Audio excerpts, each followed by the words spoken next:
Hello everybody, my name is Aceface. I'm sitting outside of the citadel called Varistella Cartography in Perimeter. And that is because I just swapped out my clone because I'm going to do an experimental Abyss run. That's what I usually do, at least. I don't want to fly in with a very expensive pod if I'm not sure if something's going to work.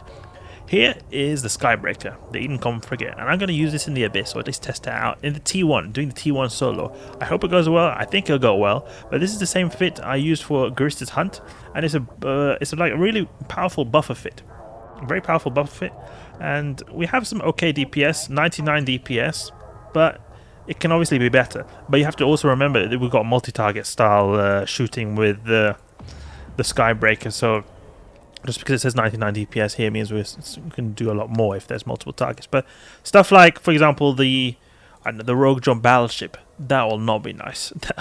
That'll be super slow. So I worry about those kind of waves, but I want to see how it goes because I felt like I've been many times thinking about using the Skybreaker in the Abyss, but I've never actually followed through with it. I thought it would be like a very good complement to some frigate fleets. For example, retributions. Say you're doing electric sites and you want to have some retributions, you can maybe have a Skybreaker who's there to take out those small frigates. You know, it'll be a little bit of complementary small target, or take out the small targets really well. Because maybe it'll be like all the small entities that are really close together will be able to apply full damage. Another thing is that, like, for example, the sleeper cruiser wave, if you're doing high tiers, could maybe be good there because you would then have like ability to do damage to all of them at the same time. We can do max 10 targets. That'll be 990 DPS effectively if we were to fully utilize damage. Not like it's going to happen, but it would be sort of like that, like 900 DPS almost. So we can activate our modules. Let's see if we can actually break their tank. I think we can break their tank. We should be able to. Because I've got a decent amount of skills. I've got max skills, I think, or almost max skills. Yeah, and we are able to get through them, so it's going to be a bit of a slow ride, but it's just the way it is. We can even lure them sort of close to the loot. Actually, we can get the loot right there. Because the funny thing is, they're here. And the loot is like bouncing off them, so we can take it or like grab the loot at the same time. Because it's just going to bounce off them onto the loot. So it seems like we're able to it's easier to get the loot right here. We don't really need to think too much about individually going for the loot. The main thing here is just the transportation. Not like the transportation wasn't a big thing either when it comes to collecting these extraction nodes on the side, but it's one less thing to think about. Okay, let's grab this. Go to the side a bit. Okay, they're almost down. So you could say here it's almost like we're doing 300 DPS. The thing is, it's not really 300 DPS, because if it was 300 DPS focused on one, it would be a lot better than if we spread it out to 3 when it comes to at least ships with reps. Because their reps, they're like local repair or they're remote repair, whatever the trigger armies have got, they're going to play a lot bigger role when we're spreading out the DPS.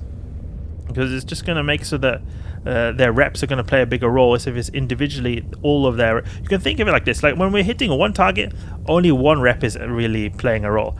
But if we're hitting 3 targets, 3 to the target, 3 reps are playing a role. So it's just overall not as efficient. We're doing obviously more damage than we do individually, but it's not the same as just simply multiplying it by 3. You have to take into account that their repping power is going to be effectively a bit more powerful.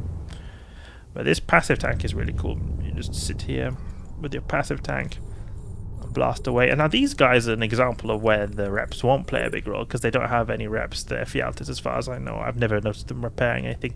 They do have a tiny bit of shield regen, but I mean everything has a bit of passive regen. It's nothing compared to the Triglavins at least. So I remember using my Gila at one point and then having it so that the application was so bad. I think I was getting like guidance disrupted or webbed, something like that. And then I was getting webbed and tracking disrupted so hard that I don't know, I think maybe my drones were being webbed. So then I couldn't even take out the Damaviks. And because their reps are already so high, I was not able to even like kill them. I had to go for the cruisers first, and then I went for the Damaviks afterwards. So the point I'm trying to make is that sometimes the reps can play a big role, and in this case we don't have any reps going on. So I'm just waiting until they get close so that they can pop the biocommutative cache for free, especially considering that our ammunition is very expensive. So So it's always good to, you know, be a bit economical with this ship right here. Not that when you're caring about your economy, if you're going with a Skybreaker to begin with, but I mean, look at this stack of 700 ammunition is 6 million, 2,000 ammunition is 14 million. I mean, look at that. 1 cubic meter of ammunition, 6 million. That's crazy, a crazy price right there. And pop. Poppity pop. That was decent, that was decent. I still don't look forward to the rogue drone battleship wave. That'll not be nice. Not be nice at all. 18k EHP. We have 30k EHP when I go with the high grade Nirvanas. Let's see what we've got here. Attacker Marshal Disparu Troop. Ooh, Concord versus Concord. Edencom versus Edencom. That's pretty cool. 0 damage. Just 0 damage. Has he got so tiny damage? No, there's no way. Must be the missile was not hitting properly. Now here comes the missile. Wee boom. Okay, 67 damage, so basically nothing. Oh, it is maybe slowly going through our shield, but it's not too bad. So we can maybe get a volley off here in the commemorative cache. Pop. And then we just keep going. The ship is the Skybreaker is pretty fast. It goes 1k a second, and we're just using a compact afterburner. We're not even using a Tech 2, anything of the likes. We're just using a bog standard compact afterburner. So if you get the Corelli A-type, it goes for 30 million ISK, not a crazy expensive module. I mean, relatively speaking, you can go 1.2k a second, so you're quite a bit faster if you're using the Corelli A-type. 1MN afterburner. This is a pretty speedy ship right here. And it seems like we're able to tank this at a decent rate. Because we're a tiny little bullet, going pretty fast, tiny signature radius. We're able to avoid a lot of damage from these missiles. I think it's better if we just cruise in a straight line, because then our velocity is going to be a bit higher. Because he's now doing 81 damage, before he was doing 60 something. And the issue is if we want to orbit and stay in range of our Vorton projectors, we sort of need to orbit, and that causes us to reduce our velocity a bit. We could maybe tactically turn when he's just gone on the reload cycle for his missile. But I think that change in damage is not really worth my brain power. Because we are attacking so good. 130 damage because we stopped right there in the 140 damage even. Because we stopped in this origin conduit that we bumped into. But it seems like this is going very smooth, very good tank. Overall it seems like we've got a very powerful ship right here. 200 damage? What is going on? We need to be... Okay, I think it'll be just better to orbit. We can just go a bit quicker. Thank you very much. 112 damage. Look, this is what I mean. The single target is just really difficult. It's just so slow.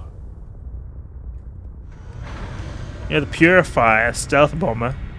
It gets through this guy in just a matter of seconds. That's how quick the Marshal goes down. Then you got this ship over here. It takes so long.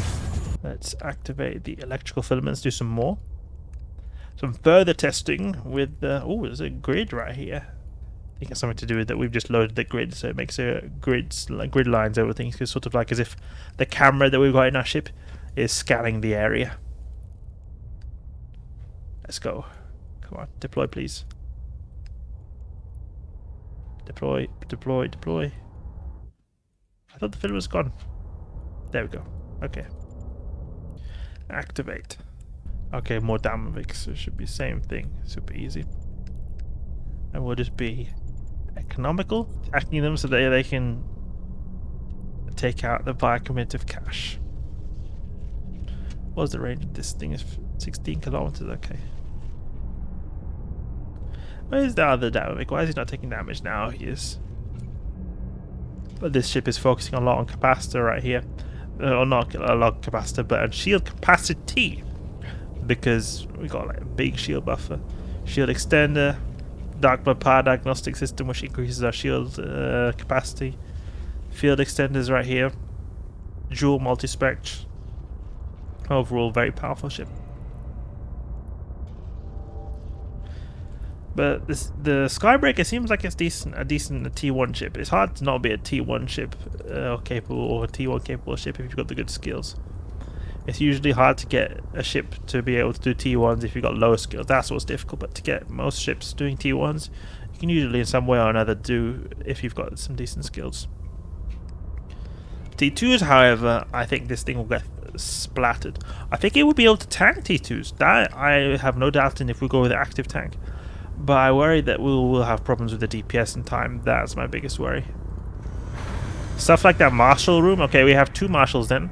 I mean, I guess if you have 2 Marshals, it'll take the same speed as with 1 Marshal. But still, I worry about the Rogue Drone Battleship, for example, Charybdis Tyrannos, that kind of stuff. It will be a very slow ride. Then again, it could be good because we could just attack Charybdis Tyrannos. The Vorton Projector projects off of Charybdis onto all the associated frigates or associated cruisers, so it could be an option. I have an active tank here. I can show you guys what I'm talking about. Skybreaker. Anomaly Skybreaker with the Python C-type medium shield boost rate. And this is pretty decent right here, and it'll have a very good capacity in the electrical sites. You got a 1 MN, goes pretty fast as well. So we'll be able to avoid a lot of damage not only by tanking but also by just overall general speed tanking. And also we've got a decent buffer as well. This ship naturally has a good buffer. I mean, 4k HP is not the most, but still it's better than some other frigates. You can approach the origin conduit right there. We should maybe try that Anomaly Skybreaker. It was a bit expensive, this one right here.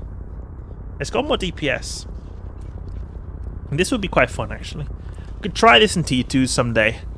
I wonder if it would go good. That would be an expensive lost mail, but it would be fun to do. I definitely should try it in the T2s. Because I think it could turn out very well if you have a multi-target, just splatter enemy NPCs. I can also see it ending quite bad first though. Vortic Abyssal Overmind. Oh, I'm curious. How long is this going to take? Let's see now. We need to get in close. And we can also overheat this for a bit because the Edencom ships can be overheated. Or their weapons can be overheated for a very long time without taking a lot of damage. Can land a volley right there. Little spark needles. They seem to be going down very quickly. All their shields are gone. Oof. Yeah, this is really good. At least for these little rogue drone frigates, this is an amazing weapon. Popped. And go for the Abyssal Overmind. Get a free shot on the biocommit of cash. Really nice to see.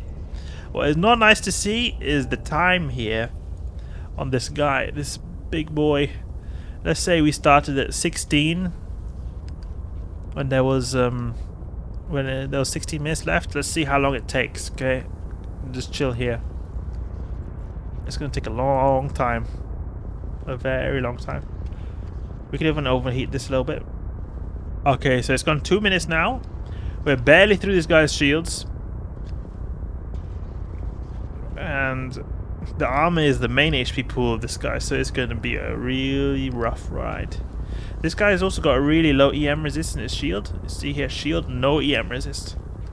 It's in fact got the highest resist in his armor. So the armor is going to take a long time. It seems to not be going that slow though. But still. 2 minutes for the shield, and we had 0% EM resist. That is quite bad actually. We can repair this in the meantime. Or maybe it's not, so it's just my idea to repair this. Cancel repair. Let's attack. Oof, this time though. So we're gonna go 4 minutes. Not even through half armor.